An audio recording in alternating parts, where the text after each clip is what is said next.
You have to think as a franchisor that your job is to build and train and recruit and grow your own multi-unit people from scratch. If you start with this really fertile ground of these Gen Z people who really want the opportunity, they don't want to be dismissed. They want somebody to pay attention to them and treat them like an adult. Welcome to the Franchise Hot Seat Podcast, where we talk about all things franchising. Now, here's your host, Dr. John P. Hayes. Let me tell you a little bit about Thomas. At the Show Homes franchise, many years ago, Thomas, when you were getting started, one of the interesting things is you grew unit economics by 300% in about a 5-year period. So you knew what you were doing in business, and you really adapted well to franchising, and you helped triple the size of that network, that Show Homes network, through non-traditional methods, which would become important later to your work as through brand journalists. Skilled franchise lead generation specialist, you've helped over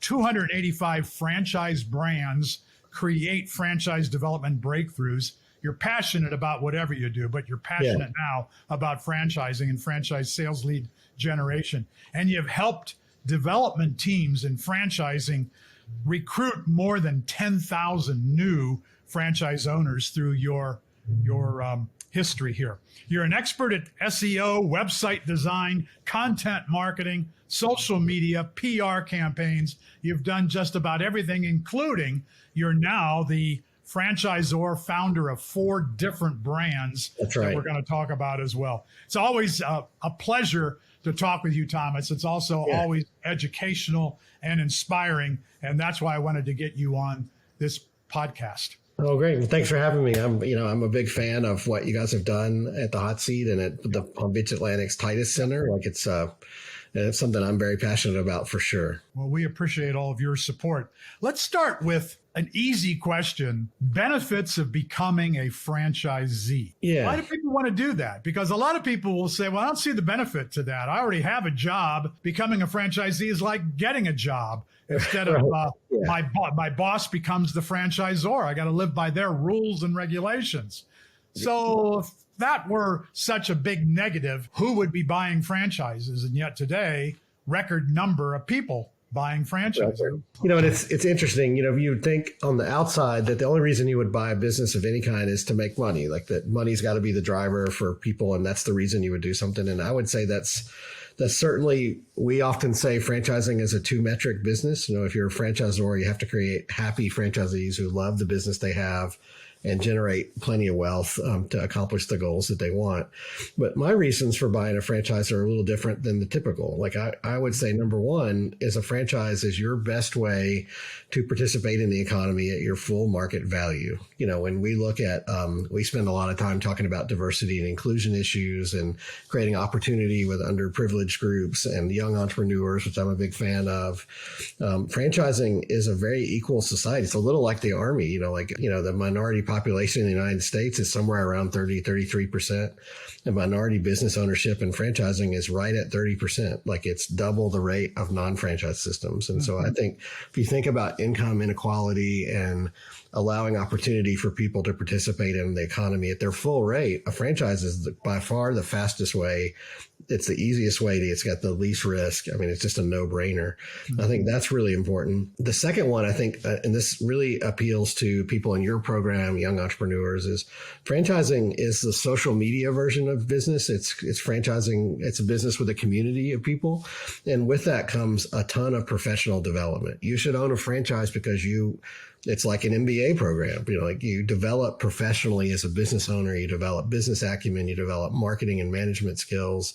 Run franchises for 5 to 10 years, you're on par with anybody in a C-suite in any big company. Like you just develop those skills. It forces you to do that. And then my emotional reason, because I believe people buy businesses for emotional reasons more than economic reasons more often than not. Because when you buy a business, you're buying the next chapter of your life. Like what it looks like, the way people perceive you, what you get out of it emotionally is really important. I believe that small businesses, particularly service businesses, the segment I'm in, allows you to change your community and for the better and impact the lives of others. You can create professional development for your employees and I owned coffee shop franchises. It was a meeting place that improved the neighborhoods it was in. And, my current businesses give job opportunities and training and give people a path towards ownership themselves. Like those three things, the best way to participate in the economy, professional development, and changing the lives of people around you. The byproduct is they're really financially rewarding and you make money. But I think if you do it for these reasons, you're doing it for the right reasons. What about this argument that it's just like having a job? Your boss doesn't sit in the office down the corridor from you. Your boss is a corporate entity that has all these rules and regulations. Doesn't sound like fun to become a franchisee. Well, I think you have to be selective. I mean, there's thousands of franchise systems and there's new ones opening every day. We're way outpacing growth projections for the size and scale of the franchise industry, and even in Canada, not just in the U.S. I think you have to be careful about the brands that you look at. And I tend to divide franchise systems into one of two categories. They're either compliance culture or performance culture. And a compliance culture is kind of what you're talking about. It's very common in food service because you have to be strict in food to have systems and brand quality. But in a service business, you want somebody constantly like checking over your back, giving you a checklist of all the things you've done wrong and where you're out of compliance.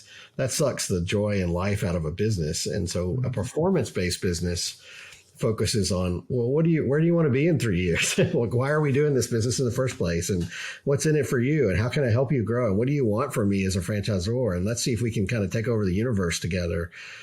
Because every entrepreneur who has the gall to actually start a business wants to be a top performer, and a good franchise system positions the brand in that format. Like here's how you get from where you are to where you want to be. Yep. And good franchisors lay that path out for people. So I hear you saying a couple of things here.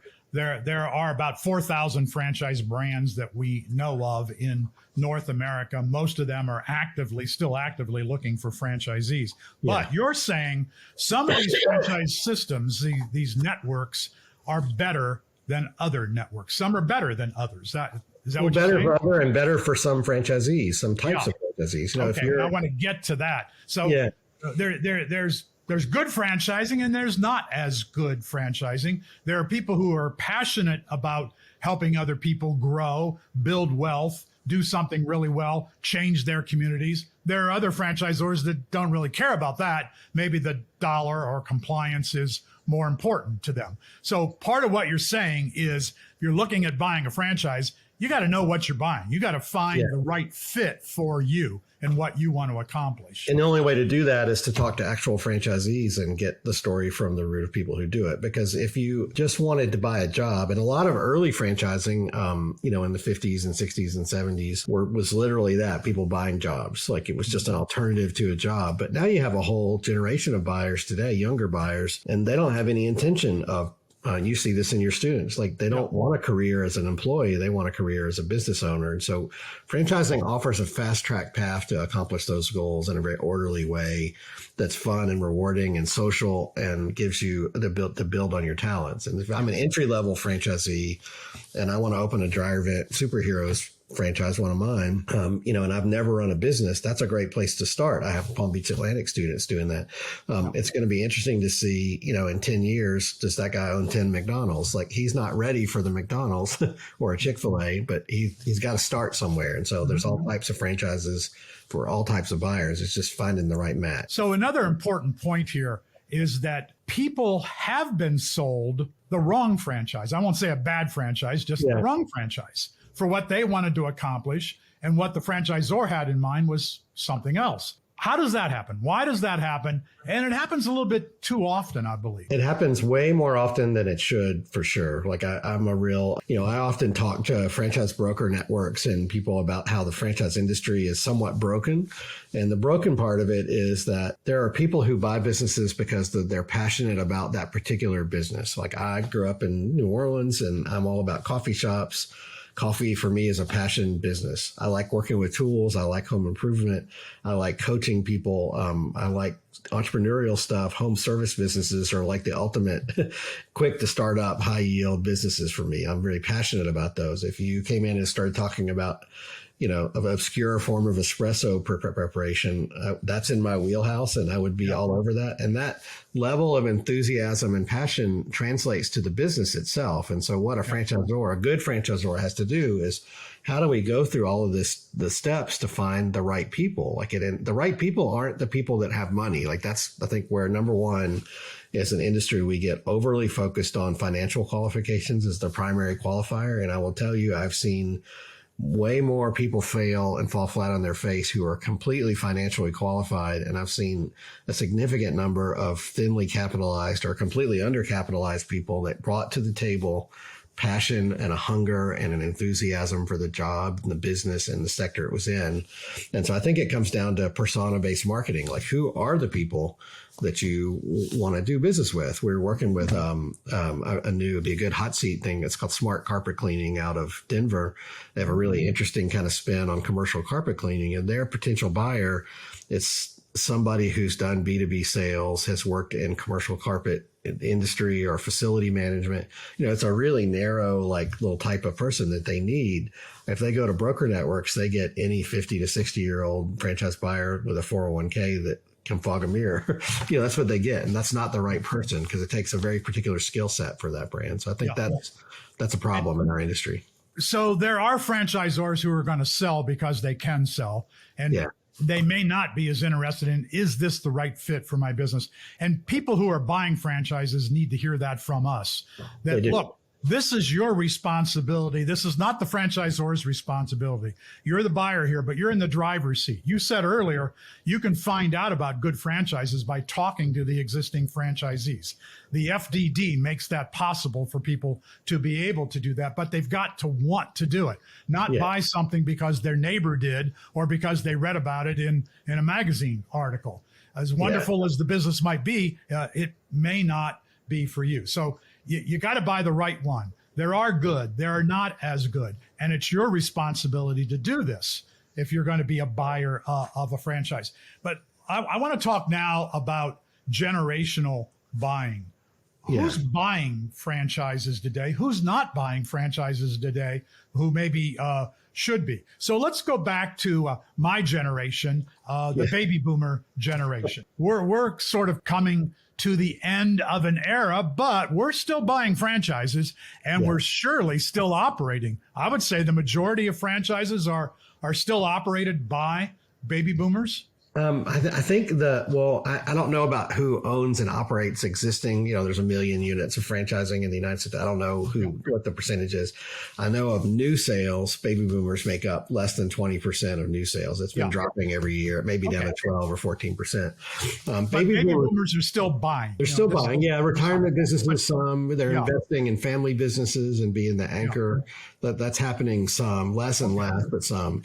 What is it about the baby boomers? What did they look for when they bought, and what do they look for when they buy a franchise? Because even though we've got a lot of generations since the baby boomers haven't changed. We grew up with a certain value system. Right. When we go out and look for any kind of a product or a service or taking a vacation, there are certain things we're looking for that other generations younger than us won't necessarily be looking for. What did the baby boomers demand? And I think before we continue, let me tell you about the Selling Franchises Boot Camp coming up at Palm Beach Atlantic University, the home of the Titus Center for Franchising in West Palm Beach. This 2-day boot camp is jam-packed with information and people who will help you sell more franchises in 2023 and beyond. Everything from lead generation to technology that people are using today to sell more franchises, to events that you can incorporate, to how to sell to the generations of people who are buying franchises. Baby boomers don't buy the same way as Gen Z buys, and you need to know that information. Plenty of networking opportunities, 3 major keynotes, lots of information that will be valuable to you in this 2-day boot camp at Palm Beach Atlantic University. You can get all the details at tituscenter.com. Click on Selling Franchises Bootcamp. It's set for January 19 and 20, 2023. In addition to targeting the right franchisees from a persona perspective, understanding how each generation perceives your value proposition as a franchisor, like why would I buy this particular system? And if you're a baby boomer, and when I talk to your classes, I use you as the token in the room for the old guy in the corner. But the baby boomers were the first generation that were raised in mass that the successful life path of a career was to go to college, first time ever, like, you were the first generation in mass to go to college, to work for one Fortune 500 company. That was the gold standard, and have this long career where you retired on a pension as early as you can. And that didn't really work out that way for most people. And so because of the way you were raised as a group, just generationally, you view things through the lens of risk aversion. Like anything outside of going to college and working for the big company was some kind of crazy life choice, like that forced you to live in a van down by the river. It was like like only weird or strange people did that kind of entrepreneurial stuff. And so, we grew anemically in franchising when baby boomers were the dominant buying kind of population, because they were hard to recruit. Yeah. They're hard to recruit because they don't like the risk, and franchising has risk, and business ownership of any kind has risk. Yeah. And it's not a guarantee. Whereas they were taught that you go to college, you earn the guarantee of this job and a pension and Social Security. And so if you're talking to baby boomers, they make fabulous owners. So they've made great owners for years and years. They're just not, as a percentage of the population, the most entrepreneurial group. Like a very small percentage of them, maybe 8 or 9 or 10% are entrepreneurial. Yeah. And so you have to explain the business in terms of risk aversion. Okay. Here's why it's safe. Here's how you get out of it. Here's why. That's if you're selling a baby boomer. Yeah, selling a baby boomer. Yeah. So, and then in the mid 60s, things switched a little bit with Generation X. Yeah. How do they look at risk aversion and other values that they take forward as they buy a franchise? That's my generation. I'm the kind of core. We're the core franchise buyers today. We buy 56% of all deals done by Gen X. We're demographically the smallest population size, though. It's an odd thing. Like we have an outsized impact on the industry at this particular point. That won't last forever. If you're like me and you watched your parents who are baby boomers follow that path and then get downsized and laid off, have to change careers. And, baby boomers were also taught that, you have to pay your dues, like this whole pay your dues idea, which you have to work 70 hours a week and commit to the corporate lifestyle. And, that destroyed marriages and destroyed mental health and caused bankruptcies and, a lot of bad stuff. So if you're like me and you watch that generation go through that, you're like, who thought up that crazy scheme for those people? Like, that sounds like a really bad idea. Like, who wants to do that? Like, what the hell is a pension anyway? Like, who has that? Like, I don't even think that's a real thing anymore. It sounds like a Ponzi scheme of some kind. And so, as a result, people my generation they don't. And this is driven by the divorce rate and the mental health issues and some of the stress that lifestyle created, was that I'm more concerned about work-life balance. That's my primary thing. Like, I want to design a life where I have the time to do the things that are really important to me on a personal level, and I have a business that fits around the life that I'm trying to build. So when you're explaining to somebody why you should buy a service business, for instance, it's like you can go to your kid's soccer game and you can go on a travel hockey tournament thing when you want to. And, you can design this flexible life. And that's we don't particularly care about how we make money. We have financial goals that we're trying to hit. The business itself is less important than the flexibility. So you go from risk aversion to talking about work-life balance. And that's a really different conversation. You have to tell totally different stories to those two people. And then in 81, things really fell apart with millennials who are going to dominate the world. That's such a large group. It's huge. They're late bloomers, though. They're still living in mom's basement, I think, in a lot of cases. They get no respect. Poor millennials. Like they're the punching bag of all the generations that they get, because millennials are very different than Gen X. Now millennials would have watched people my age buy businesses and become like, super capitalist people. Like they didn't understand, like these people are doing business just to do business, just to make money. Like they don't really care if it's a vape shop or they're doing loans or a mattress. Salesperson. They couldn't really distinguish. They came with a very different sensibility about authenticity and a mission-driven business. Like millennials care about making the world a better place and doing something authentic and real that changes their community. That's a driver, emotional driver for most millennial owners. And they got a late start buying franchises. They're the second largest population of franchise buyers today, and they're increasing. Whereas other generations started earlier, they just didn't get a start till later. So they were slow to kind of get into the entrepreneurship, but they've really taken off. And so they buy businesses, for instance, that improve the lives of kids or make homes safer, or they're interested in helping people put their lives back together with restoration. Millennials make up the largest group of people who buy home care franchises, oddly enough. It's the millennials taking care of the baby boomers. It's an interesting thing. Like providing them services are really, that's a rewarding emotional business. So you have to talk to the emotion of a business. Like, here's why, my coffee franchise I ran, Just Love Coffee, is committed to helping people raise funds for foster and adoptive kids. That was their kind of sole mission when it started by millennials. And, that was the reason people joined that business, because they bought into that mission, and having a business that made money, but also gave you this rewarding charitable cause to kind of rally around, made the business take off. And so you have to think about, like, if I'm dealing with someone, what's important to them, and how can I articulate the value proposition to this buyer in a way that makes sense, because that's what unlocks performance. When people fail, it's because they don't like the business.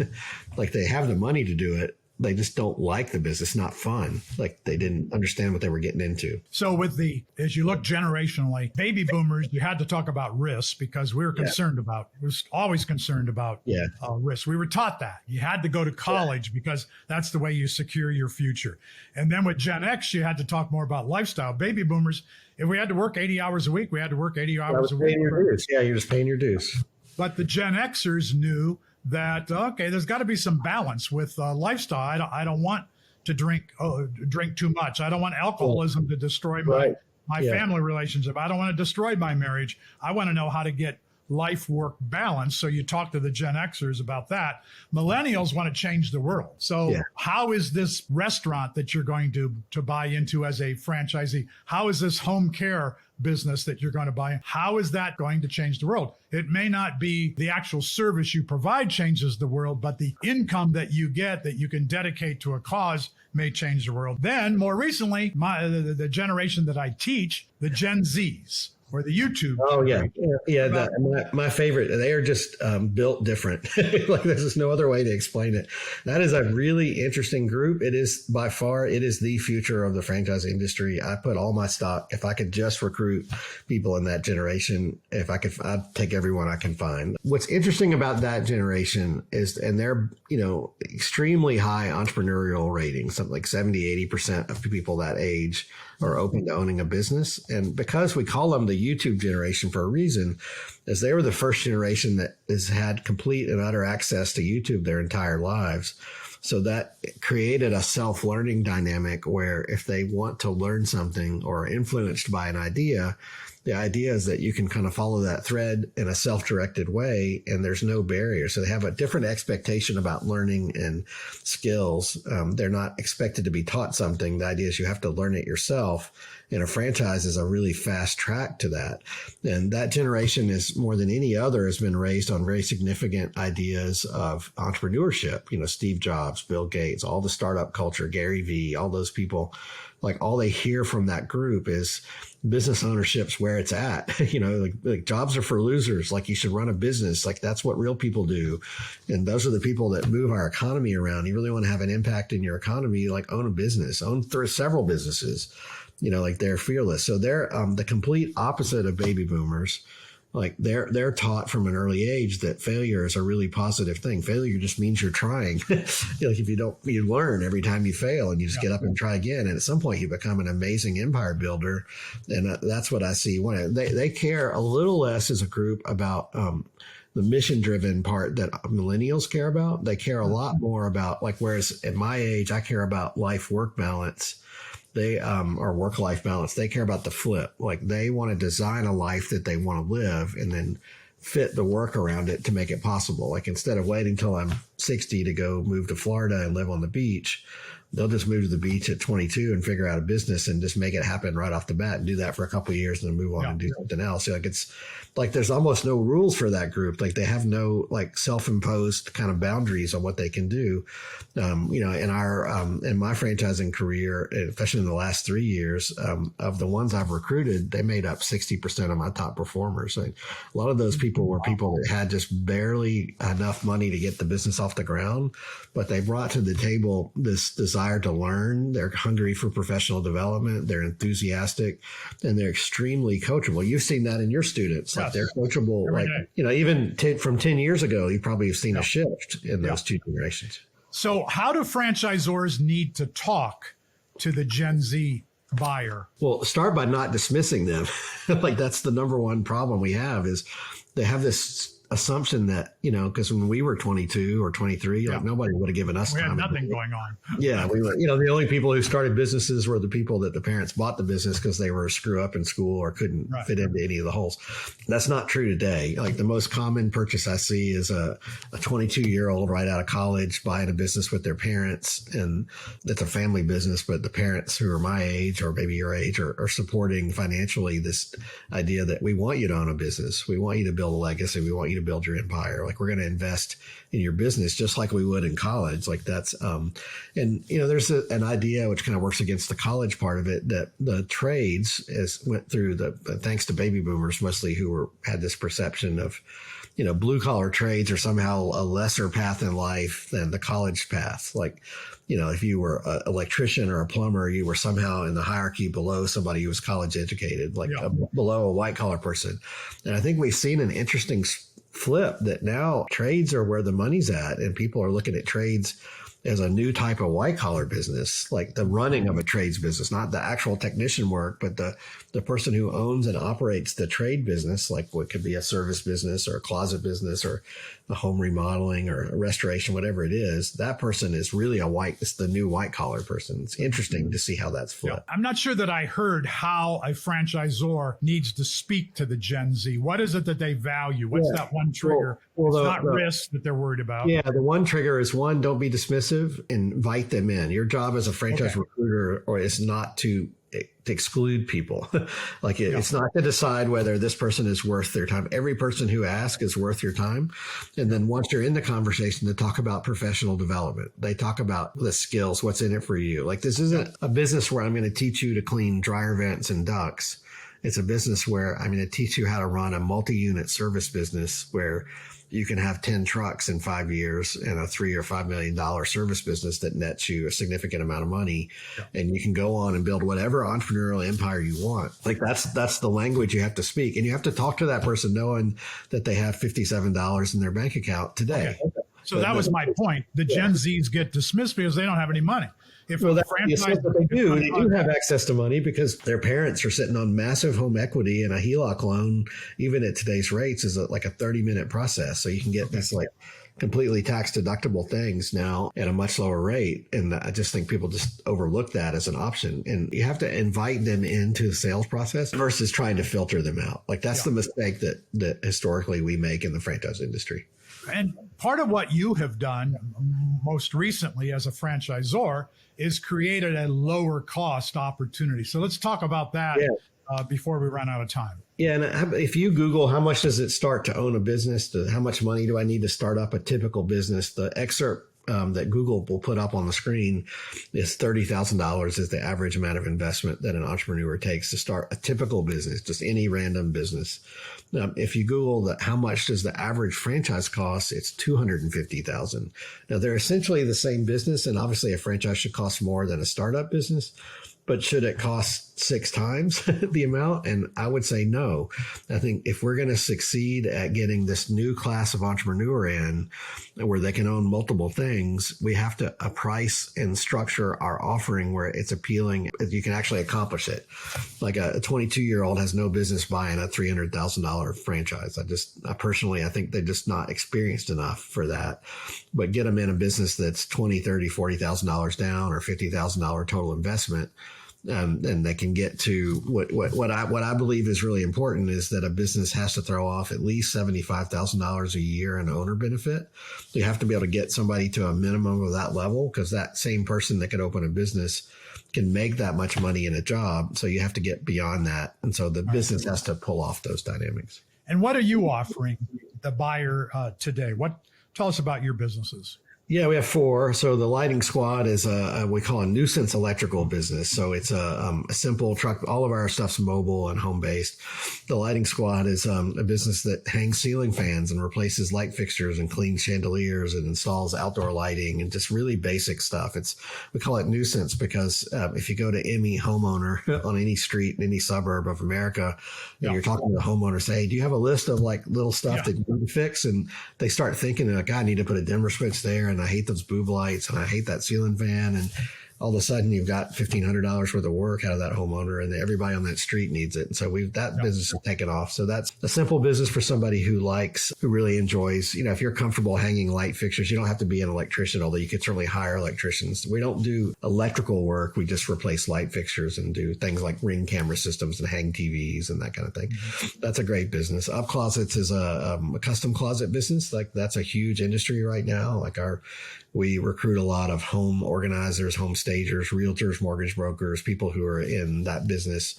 Because the interest rates are high and they're not moving around in homes. They're spending a lot of money to fix the homes that they have up because they are sitting on so much home equity. So it's the people are in a position where they're making the homes the way they want. So that's a boom business right now. Dryer Vent Superheroes is a dryer and duct cleaning business. That's been a fabulous entry-level business for young entrepreneurs. That's definitely an easy business to get into. And Lifestyle Window Films is a commercial window tinting for flat glass for buildings and commercial buildings and homes. And what do these businesses cost for startup? They vary, I guess. The range typically is 40 to 65, 45 to 65. It's dependent on the low end, 45, and on the closet business has a little more tools and stuff, so it's in the low 60s. But it's not a lot of money in the scheme of things. Yeah. And did you develop these for the Gen Z buyer, or do you have still Gen X in mind? And so my closet business is more of a Gen X and a little older buyer because you're dealing with people. Your customers are Gen X customers. Yeah. So that business appeals to that segment. Every one of my businesses has different. My Lighting Squad and Dryer Vent Superheroes brands are both specifically designed for Gen Z. Like we'll take anybody. Anybody can do well in those businesses, but those particular owners can understand this business, learn it, and scale it really quickly. And I think it's, if I can teach 100 Gen Z owners over the next 2 years to do those businesses, they'll buy another 100 units through their own expansion and then another 100 units after that. Like it kind of build.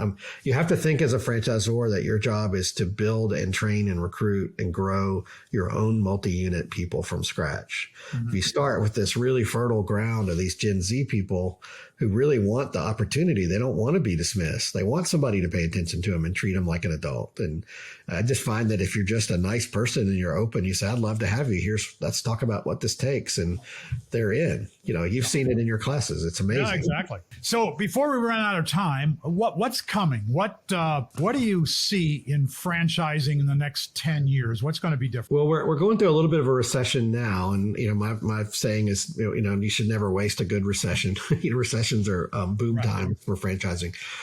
People are, they're not work from home. They're laid off from home right now. There's a lot of fear and loathing, and that just drives people to business ownership more. So again, the more affordable end of franchising is hot right now, and service in particular. I believe as this generation kind of comes up, you're going to see, I would say we have way more than there's 2,500 systems in Canada now just by itself. Like it's gotten done, we had 4,500 systems 5 years ago in the U.S., and we've added one a day every day since. I would say we're probably around 7,500 systems in the two countries and growing. It's just. But I see that expanding as people are starting more and more service brands. And, you can look at Home Advisor, for instance, and they have 465 categories of service businesses that they generate leads for. And there should be 5 or 6 brands in every one of those categories. And that's not true today. So, it's kind of like a Wild West, like a gold rush to see who can launch effective franchise systems that produce results for people. But I'm excited about it. I think we're getting into the roaring 20s. This is going to be a cool 10 years for us in franchising. Well, I agree. And I see it every day. More and more students who are coming into our franchise program at Palm Beach Atlantic University, which is terrific. And it's great to have you and so many other people like you who are members of our advisory board and come to the campus, talk to our students, mentor our students. In our case, you have an internship that involves a couple of our students. We love that. We got students who are looking at buying a franchise with you. I'm looking forward to seeing you in another month or so at the Selling Franchises boot camp on the campus, where people can come and meet with you in person there. Well, and my son's going to be a student there. Like we looked at 10 schools, and, we looked at my alma mater, my wife's alma mater, like, his sister's schools. And like, he was fascinated by the franchise program. Like that's what got him there. He was like, I want to franchise my own business. He doesn't want to own a franchise. He's got a knife sharpening business he runs out of my garage. He wants to franchise that. Like is it 17? That's what he's thinking about. I just think we're onto something big. That's an amazing program you've built. I'm really proud of the work you guys have done, and it's so helpful for the industry. So exciting times. I mean, there's never been a better time to be in franchising than right now. And that's a good place for us to say that's the end. All right. Thank you, Thomas. It's been a pleasure. It was really great talking with you, and I look forward to seeing you. And God bless you and your family. All right. Thank you so much. Thanks for tuning in to the Franchise Hot Seat Podcast with Dr. John P. Hayes. Tune in next time for more conversation around all things franchising.